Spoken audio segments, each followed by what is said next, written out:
Olá, pessoal. Bem-vindos e bem-vindas aqui ao Conexões Ribeirão dessa semana. O nosso encontro aqui na TV Tati, né? Na multiplataforma Tati, todas as terças e sextas, trazendo sempre um convidado todo especial para tratar aí de um tema que está na ordem do dia, que interessa aí a toda a nossa cidade, a toda a nossa comunidade, falando de cultura, educação, meio ambiente, literatura, né? E hoje, em especial, nós vamos ter uma entrevista, né? Para lá de sensacional, porque vamos falar de literatura, de filosofia, de publicidade, de arte. Nós estamos recebendo aqui hoje nada mais, nada menos do que o nosso querido Matheus Arcaro. Matheus, bem-vindo, meu querido. Lages, primeiro é um prazer estar aqui, e segundo, assim, eu fico avexado com tantos adjetivos, assim, né? Mas não é tudo isso? É? E alguma coisa a mais que eu não falei, né? Me parece, né? O Graciliano Ramos falava que quando existe muito adjetivo é sinal de que o substantivo está fraco, cara. É. Será que é Não, mas isso? e o substantivo acompanhado do adjetivo? Não. Aí acho que fica coisa... Aí dá uma dança boa, né? Dá uma dança boa, Pô, né? eu fico felicíssimo com isso. Muito bem-vindo, tá? Eu agradeço a oportunidade, Lages. Legal, muito bom, Matheus, a gente conversar aí com você, né? Você que está nesse campo aí agora da literatura, principalmente, né? Mas também da docência, enfim, né? Matheus, mas você começou como publicitário, né, meu querido? Pois é, cara. Dá para imaginar isso? Pois é, foi sua primeira formação, a sua primeira área profissional também. Conta um pouquinho, como é que foi esse ramo aí da publicidade? Então, quando a gente está no ensino médio, geralmente a gente não sabe o que a gente vai fazer, né? Tá meio indeciso ainda, tá meio né? indeciso Escolhendo ainda, né? Eu sempre gostei de escrever, eu vou falar isso mais pra frente, né? E assim, eu gostava daqueles comerciais legais, daqueles títulos bacanas de revista, jornal, etc. Falei, eu vou fazer isso aí. Eu vou escrever títulos de revistas, jornais e comerciais de TV, etc. Bom, comecei a fazer publicidade e propaganda e no final das contas, cara, eu gostei da coisa. Fiquei 6 anos, inclusive fui dono de agência em Ribeirão Preto. Olha só. Tive uma agência relativamente grande, atendia grandes contas e tal, mas a determinada altura a coisa começou a não me satisfazer mais. E esse tchan, essa mudança aí, né? Primeiro você então deixou a publicidade para a docência, para dar aula. Então, eu fiz uma viagem longa para a Europa, 50 dias. Então teve alguma coisa aí que mexeu, né? Teve. Eu fiz uma viagem longa para a Europa, uns 50 dias, e quando eu voltei eu falei, cara, eu preciso mudar o rumo da minha vida, saca? E no mesmo mês eu me inscrevi no curso de filosofia. E comecei a fazer filosofia concomitantemente com a agência. Então eu fiz a segunda graduação junto com a faculdade, junto com a agência. E aí depois, quando eu terminei o curso de filosofia, fui orador da turma, foi bacana pra caramba, ainda um ano eu continuei lecionando e com a agência. E aí eu percebi que não dava mais para conciliar as duas coisas e resolvi vender minha parte. Matheus, o meu primeiro curso também universitário foi filosofia, né? Eu percebo assim, que serviu de base, foi o ponto de partida para outros voos, né? Para outras conquistas, outros avanços, né? Eu acho que, assim, eu senti no final que a publicidade e propaganda estava subestimando minha inteligência, sabe? Então, eu tinha uma crise existencial em relação a isso, porque eu tratava de questões críticas na aula e depois do almoço eu fazia um anúncio para uma construtora de um apartamento de 4 milhões de reais, por exemplo. Então, tinha uma... Então, essa questão da filosofia junto com a publicidade deve ter gerado uma tensão aí, problema. Criou um abismo na minha frente, inclusive em termos religiosos, em termos profissionais. Então, acho que foi bacana, porque no fim das contas abriram-se horizontes que antes eu não vislumbrava, né, cara? Que legal. Muito bom. Matheus, e aí você entrou no campo da filosofia, né? E começou a dar aula logo depois também? Como é que foi essa Foi questão? no ano seguinte já, eu comecei a dar aula no Objetivo, que é uma escola bem famosa aqui em Ribeirão, né? E aí depois outras escolas foram aparecendo. No primeiro momento, eu lembro até hoje, o primeiro dia de aula, cara, me colocaram logo no cursinho. E eu com as pernas tremendo assim, né? Nem sem saber o que falar, papelzinho na mão, então, o Platão, e ficava daquele jeito. Aí depois a gente vai pegando o jeito, né? Você pegou aula de história, né? Como professor, foi a história? Não, filosofia e sociologia. Filosofia e sociologia, tá. Então, no começo a gente fica nervoso, claro, né? Depois a gente vai pegando o jeito e a coisa vai indo organicamente. Matheus, eu estou me lembrando aqui também, porque minha primeira aula também foi de cursinho, né? Eles colocam a gente no cursinho. O batismo de fogo foi o cursinho, né? 100 alunos na sala. Da primeira aula, eu expulsei a metade da sala. Autoritário. A primeira bagunça, confusão. E depois a gente vai, né, treinando, vai se amoldando, enfim, vai se tornando realmente educador, né? Sim, você falou desses problemas que a gente tem em sala de aula, mas nada se compara àquele brilho no olho do aluno, né? Quando ele entende aquele conceito, quando ele consegue acompanhar com a gente, né? É um orgasmo intelectual. E quando né? tem interação, né? Claro, quando ele responde, quando ele pergunta, enfim, quando você percebe que a coisa está andando. Construir o conhecimento é uma coisa magnífica, né? Isso é ótimo. Junto com o aluno, né? Essa coisa dialética, para usar um termo da filosofia, é uma coisa, assim, é um prazer muito grande, né? Ô, Matheus, e você continua ainda como professor, né? Continuo. Como é que está aí atualmente aí, você como professor e diante desse quadro político que a gente está vivendo? Como é que você está vendo isso aí, Matheus? Você viu que eu dei uma respirada fundo, né? Porque tá difícil, né? Para usar um jargão, né, que a gente ouve sempre, são tempos sombrios, meu caro, né? Tempos bicudos, né? Tempos bicudos, uma expressão até mais... Bom, eu já sofri algumas retaliações de aluno fotografar minha lousa, de pais reclamarem de algumas coisas em relação à religião. Então, de uns 2 anos para cá, isso vem se acentuando, né? Mas, ao mesmo tempo, eu acho interessante porque é uma visão muito estreita demonizar o adolescente em relação a isso. Né? Eu acho que, ao mesmo tempo que nós temos esses tempos sombrios, nós temos também os jovens que estão surgindo com um pensamento crítico muito bacana. Então, é sempre muito perigoso a gente usar o pensamento de forma maniqueísta, né? Então, eu acho que tem, ao mesmo tempo, tempos sombrios, mas também uma possibilidade crítica que está surgindo aí com esses jovens que estão aparecendo agora no ensino fundamental, médio. E, além disso, claro, eu tenho dado bastante curso, palestra, oficina. Eu vou dar uma oficina de escrita literária. Então, assim, as oficinas e os cursos também estão complementando essa vida de sala de aula. E como professor, você até agora passou pela rede particular de ensino, é isso? Eu dei aula 2 anos no ETEC, aqui em Ribeirão, que é conhecido como industrial. Foi uma experiência muito bacana. Inclusive, eu tenho amigos até hoje de sair, de conversar, que eu fiz lá no ETEC. Mas foi aquele professor temporário, né? Sim. Então, a minha docência de 10 anos, mais ou menos, 80% foi no ensino particular. Ensino particular. Sim. E o aluno da rede particular, você acha que ele tem possibilidades, encontra um espaço mais crítico ou mais restrito em relação, por exemplo, ao aluno da rede pública? Como é que você vê essa questão das duas redes aí? Eu acho interessante essa questão porque o que permeia o telos, né, o objetivo do ensino particular é o vestibular. Então, eu, como estou nos 3 anos finais... É o horizonte dos alunos. Então, é o horizonte dos alunos. E o vestibular, muitas vezes, ele restringe a possibilidade de reflexão, restringe a possibilidade de uma aula mais debativa. Por quê? Porque o aluno quer o conteúdo, ele quer o conteúdo. Professor, isso vai cair no vestibular, por exemplo? É uma pergunta que eu ouço bastante, né? Quando eu proponho, por exemplo, uma aula de debate sobre temas atuais, né? Então, o vestibular é um fator de restrição. Mas, ao mesmo tempo, a gente consegue cumprir o conteúdo programático e fazer aulas debativas, fazer aulas com reflexão sobre o que acontece no Brasil, na nossa cidade. Então, acho que dá para conciliar essas duas coisas. Ô, Matheus, mais uma preocupação, né?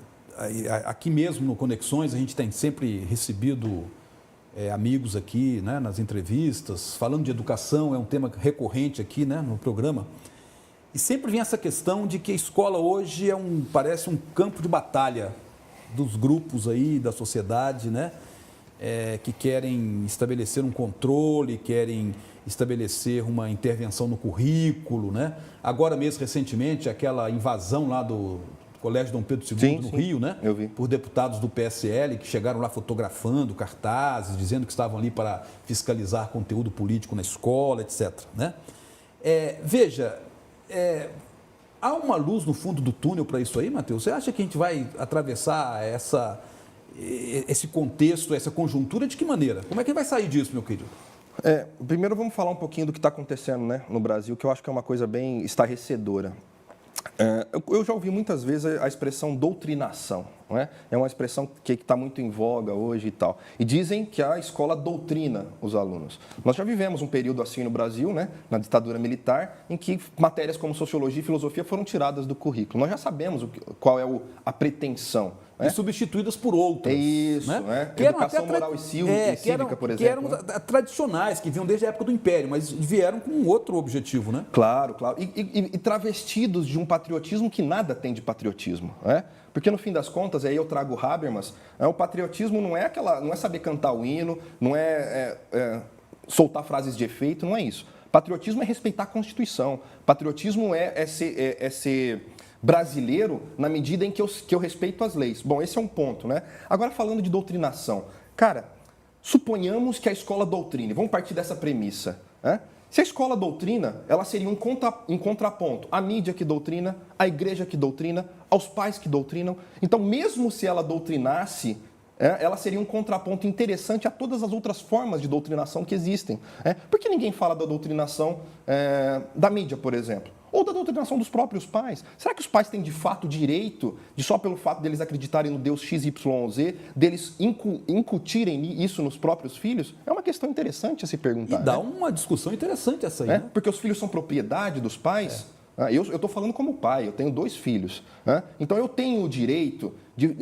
e filho, esse é o Deus verdadeiro. Ou incutir ideias machistas, racistas, misóginas nos meus filhos? Eu acho que é uma questão interessante, né? Muito interessante. Muito atual, inclusive. Exatamente. Né? Então, esse contraponto aí da escola com outras instituições que você colocou, acho que vale a pena refletir, né? Claro. Porque ninguém fala da doutrinação da mídia, e olha se a mídia não doutrina, desde que a gente se a criança, mídia não faz a cabeça de toda a sociedade, né? Claro, né? E partindo de um pressuposto falso, que é a escola doutrina, né? Porque eu tô na escola particular agora, por exemplo, e tem professores de N linhas ideológicas, né? Mesmo que eu chegue na escola com a camisa do Che Guevara, vai ter outro professor que vai chegar com a camisa meu partido é o Brasil. Né? E o aluno... e outra coisa interessante que me vem à tona agora... Falar em doutrinação na escola é partir do pressuposto que o aluno é um imbecil, que o aluno não tem condições de avaliar o que é de fato benéfico ou maléfico para ele, né? É aquela velha história de que o aluno é uma tábua rasa, que você faz o que você quiser com ele. Não, né? Cara, isso não dá isso é um absurdo, ainda mais em tempos tão tecnológicos, em tempos tão interconectados. Sim, o aluno já chega na escola, ou ele está na escola, mas recebe uma carga enorme de informação, né? Principalmente das redes sociais, principalmente da mídia também, enfim, né? Ele está ali. E isso também leva a uma outra reflexão, lá, se me permite fazer, né? Que é o modelo e o papel da escola no século XXI. Né? De que escola nós estamos falando hoje? Será que essa escola que nós estamos construindo, será que ela conversa com um adolescente de 15, 16, 17 anos?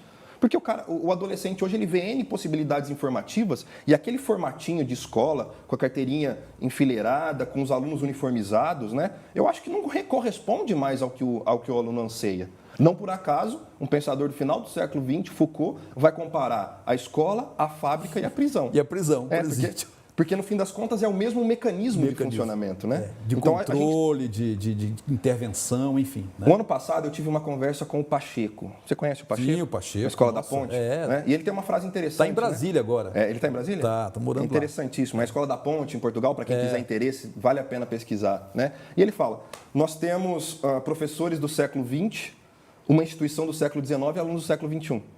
O que vai dar isso aí? Exatamente. É possível fazer. Então, a gente precisa rever essa possibilidade da escola para que nós, de fato, possamos fazer uma educação crítica. Matheus, vamos dar um intervalinho, nosso break aí para publicidade, né? Daqui a pouquinho a gente volta, tá bom? Maravilha.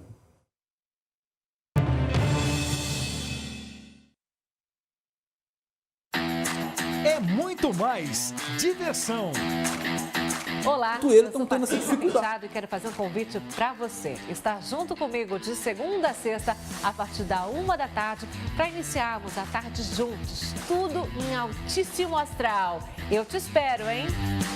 Programa Alto Astral, com Patrícia Penteado. De segunda a sexta, à 1h da tarde. Na TV Tati. Muito mais Ribeirão. Você sabia que é possível consultar o saldo de contas ativas ou inativas do FGTS? É possível fazer a consulta pela internet ou pessoalmente. Quem quer comodidade pode acessar o site da Caixa ou fazer a consulta através do aplicativo para smartphones e tablets. Outra possibilidade é fazer um cadastro para receber informações do FGTS por mensagens no celular ou por e-mail. Ou então, o trabalhador pode consultar seu extrato do FGTS indo até o balcão de atendimento de uma das agências da Caixa. Também é possível ir a um posto de atendimento e fazer a consulta. Neste caso, é preciso ter em mãos o cartão cidadão e a senha. Não é possível consultar o extrato do FGTS pelo telefone. E vale um alerta: o depósito de FGTS está previsto em lei e todos os empregadores são obrigados a depositar em conta bancária vinculada o correspondente a 8% da remuneração do trabalhador no mês anterior. Se isto não acontecer, o trabalhador pode entrar em contato com a empresa e cobrar o depósito dos valores atrasados. Caso não haja acordo, pode buscar orientação nas superintendências regionais do trabalho, agências ou gerências do Ministério do Trabalho, ou ainda no sindicato da sua categoria. Para saber mais, acesse caixa.gov.br. É muito mais música. Olá, amigos. Aqui quem fala é o Lourenço. Aqui é o Lorival. Estamos aqui na programação com muitas músicas, muito papo gostoso para contar para vocês. Um abraço, Lorival. Um abraço, Lourenço. Lourenço e Lourival, toda quinta às 9h30 da noite. Na TV Tati, muito mais Ribeirão.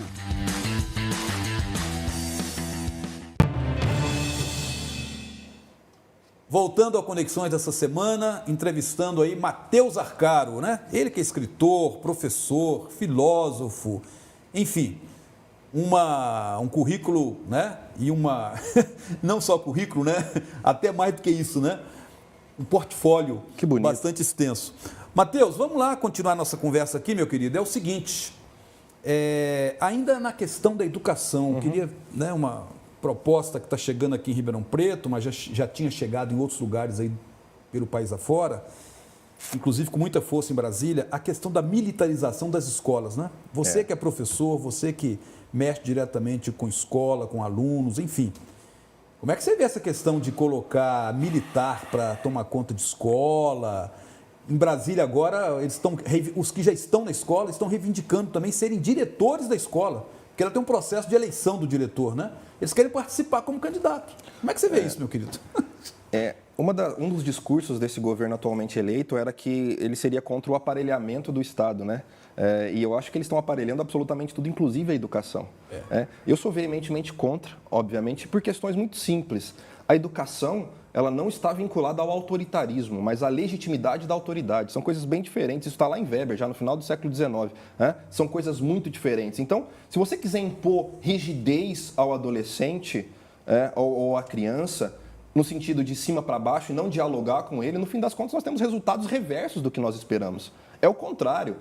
Essas pessoas que estão pensando em educação no Brasil, na verdade, eu acredito que nem pisaram em sala de aula. Muito provavelmente nem sabem o que é uma sala de aula. Então, no fim das contas, o autoritarismo ele traz resultados nefastos e contrários ao que se espera.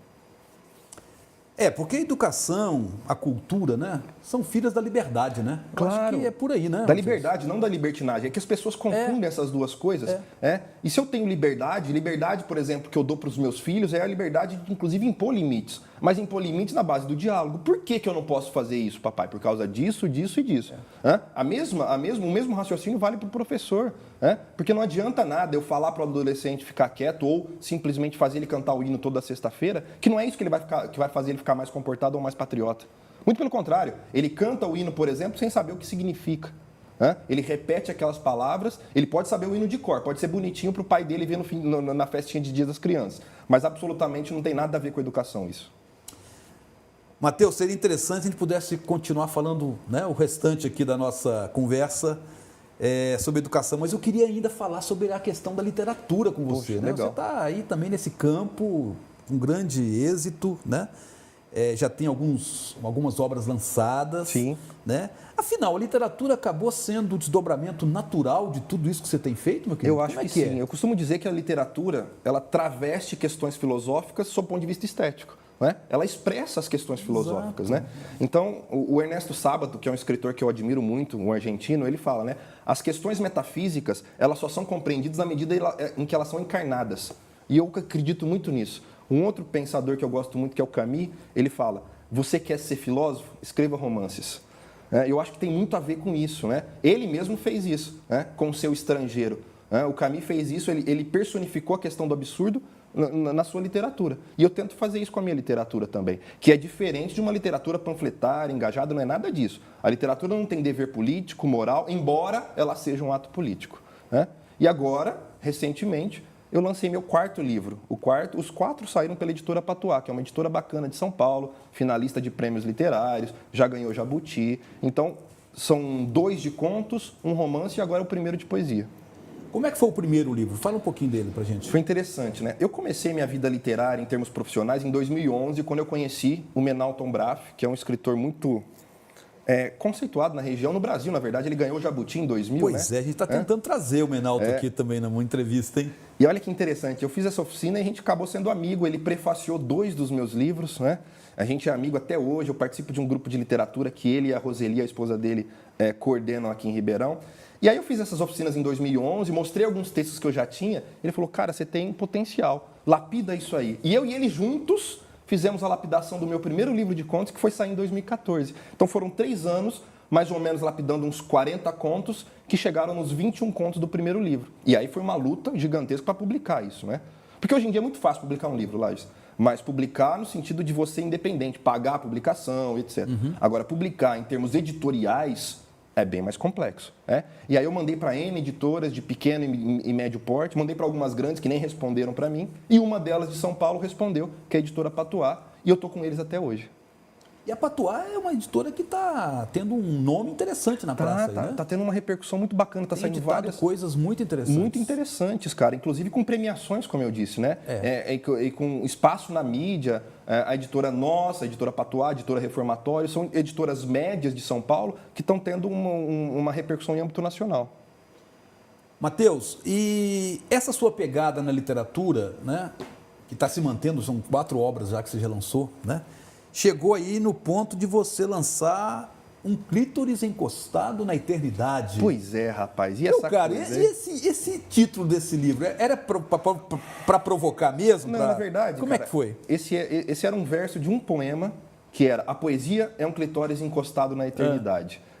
E aí o editor achou muito bacana esse verso e falou, por que você não traz ele para título? E eu achei muito legal, porque a poesia é isso, né? E o que eu quero dizer com isso? O Quintana falava que quando a gente tem que explicar poesia, o autor não soube dizer o que ele queria, mas eu não concordo com isso, né? Aliás, uma das interpretações possíveis, eu acho que a poesia, para mim, a literatura de modo geral, é a junção entre o efêmero e o duradouro, entre o intelectual e o sensível. Então, eu acho que o título diz justamente isso, né? A literatura e a poesia, em específico, como possibilidade intelectual e sensível ao mesmo tempo, cara. Uma possibilidade, digamos, de gozo estético. Interessante. Mateus, e você já fez o lançamento, né, desse último livro e, enfim... Aqui em São Paulo. Já em São Paulo também? Sim, em São Paulo. Olha, porque sempre que a gente lança um livro na cidade de origem do autor, tem a possibilidade dele lançar também em São Paulo. Então, todos os meus outros 3 livros também foram lançados em Ribeirão, em São Paulo. E com o romance eu fiz um tour pelo Brasil, lancei em João Pessoa, em Santos, em Diamantina, participando inclusive de várias festas literárias. Por exemplo, o ano passado, Lages, eu dei uma palestra na Flip, na Feira Paralela, na Off Flip, que foi uma palestra muito legal falando sobre literatura e filosofia. Então, acho que rodando o Brasil falando de literatura e de filosofia tem sido uma coisa muito prazerosa para mim. E você disse que teve em Diamantina? Tive em Diamantina. Como é que foi esse lançamento em Diamantina? Foi muito legal. Eu dei uma palestra lá, sobre fazer literário, especificamente sobre contos, e eu fiquei encantadíssimo com a cidade, né? Morei lá 5 anos, meu querido. Você morou lá? Dos 11 aos 16 anos em Diamantina. Então nós temos, olha, e uma cidade que eu fiz muitos amigos lá, sabia? Nessa uma semana que eu fiquei lá. E é porque a minha cidade natal é pertinho dali, Curvelo. 2 horas. Sim, eu ouvi falar bastante. Você deve ter passado por lá para chegar a Diamantina, né? E eu saí de casa com 11 anos, fui para o seminário em Diamantina, estudei lá 5 anos. E vivi. Aliás, essa minha paixão pela história, essa questão toda, vem de Diamantina, né? Nossa, eu fiquei encantadíssimo com a cidade, cara. E pretendo voltar em breve. Legal. Agora, essa questão dos prêmios, você já teve algumas premiações aí também, né? Tive algumas premiações regionais. Aliás, é interessante você lembrar disso, porque o meu primeiro livro só foi possível porque eu ganhei um prêmio de contos da Alf Flip, lá de Paraty. Então, isso é interessante, né? Até uma dica para quem quer começar a escrever e tal. Participem de prêmios literários. Eu acho que é uma coisa bem interessante. Os prêmios literários, eles projetam a gente nacionalmente. Então, depois que eu ganhei esse prêmio em Paraty, que as editoras começaram a olhar com outros olhos, né? Foi um conto que, inclusive, estava no primeiro livro. Então, nas minhas oficinas de escrita literária, eu costumo falar isso bastante, né? Um escritor, ele não é feito de inspiração, porque eu não acredito nisso. Inspiração é uma coisa que é um conceito do romantismo que inventaram para falar que o poeta é tipo alguém que recebe, né? Tipo um médium, não é nada disso. Literatura, arte é trabalho e trabalho. Claro que tem o talento também. Mas, enfim, o que eu estava falando é, participar de prêmios literários é uma maneira de tentar projetar o seu nome para as editoras verem você. Matheus, mas você já passou aí por obras, né, no campo do literatura, tudo literatura, mas sim, pelo romance, né, pelo conto, e agora o último foi de poesia. Exatamente. Né? Você vai ficar na poesia, vai voltar para o conto? Como é que está a perspectiva daqui para frente? Quando eu lancei meu terceiro livro, né, o de contos, o segundo de contos, eu falei, eu não sou poeta, eu sou prosador. Né? E olha só como a língua atrai a gente, né? A gente não pode ficar falando coisas por aí, né? Ainda mais quando a gente tem essa possibilidade de registro tão fácil hoje, né? Porque eu já tinha poemas escritos desde a adolescência, né? E aí o que eu fiz? Eu peguei os últimos, lapidei eles e mandei para o editor. E o editor gostou bastante. Então vamos publicar esse também, Matheus. Nem estava nos planos publicar esse agora. Só que eu me considero um prosador, sobretudo um contista. Porque eu acho que é a área que eu tive mais prêmios, é a área que eu tenho mais trânsito. Mas isso não impede, e agora eu estou falando aqui, não impede que eu publique outros livros de poesia, e já está em gestação um romance que sai daqui 2 anos, mas é que agora, nesses meses aqui até o final do ano e o começo do ano que vem, eu tenho que me concentrar no mestrado, né? E o mestrado? O mestrado é sobre o quê? A pesquisa, enfim, como é que você está nessa área do mestrado hoje? Eu estou fazendo lá na Unicamp, com um dos orientadores mais importantes em Nietzsche no Brasil, né? Minha pesquisa é sobre Nietzsche, especificamente sobre o jovem Nietzsche, especificamente sobre a linguagem. Então, o que me atrai é a intersecção entre filosofia e literatura. Eu estou falando sobre a prevalência da metáfora em relação ao conceito na obra do jovem Nietzsche. Como o conceito não dá conta do mundo, porque o conceito petrifica, o conceito congela, o conceito cadaveriza a vida. Então, o seu mestrado é na filosofia, né? Digamos que ela flerta, sabe aquele flerte de rabo de olho com a literatura? Com a literatura. Tentando uma transição aí, talvez, literatura e filosofia. Porque o Nietzsche, especificamente, os escritos do Nietzsche são bem literários, né? A principal obra do Nietzsche, Assim Falou Zaratustra, é um romance filosófico. Então, eu acho que dá para fazer essa dança entre filosofia e literatura de uma maneira muito profícua. Matheus, mas você terminando o mestrado, vai pensar numa carreira acadêmica também? Como é que você está nessa questão? Eu tenho muitas dúvidas em relação a isso, viu, Lages? Inclusive agora, sobretudo agora que a educação superior está sendo tão atacada. Então eu não sei, sinceramente eu não sei. A minha meta é acabar o mestrado. Depois que minha filha nasceu, minha vida virou de ponta cabeça, né? Então eu estou atrasado com o mestrado. Eu teria que defender agora em novembro, joguei para março. Mas, sinceramente, eu não tenho certeza sobre isso. Quem sabe um doutorado mais para frente, mas, por enquanto, nos próximos 2, 3 anos, eu quero me dedicar à literatura, no meu romance. Matheus, seria muito bom se a gente pudesse, né, meu querido, continuar essa entrevista aqui por mais meia hora aí, né? Mas eu sei que você também tem compromisso daqui a pouco, né? Seria muito prazeroso. E outra vez, a gente pode remarcar isso aí, hein? Com certeza, vai ser muito bacana. Eu só tenho que te agradecer muito a sua vinda, né? Foi realmente uma conversa muito agradável. Nossos telespectadores, os nossos ouvintes aí da multiplataforma Tati, com certeza se deliciaram com essa nossa conversa aqui hoje. Foi um prazer incomensurável estar aqui, para usar um adjetivo. E, cara, você é muito simpático, muito generoso, eu agradeço novamente. Muito obrigado, viu, Matheus? Obrigado, eu. Ótimo. Gente, terminamos aqui hoje, né? Mais um programa Conexões aqui pela multiplataforma Tati, chamando todos vocês aí para a próxima semana, com mais uma entrevista, com mais um tema interessante, com mais um entrevistado todo especial. Até lá!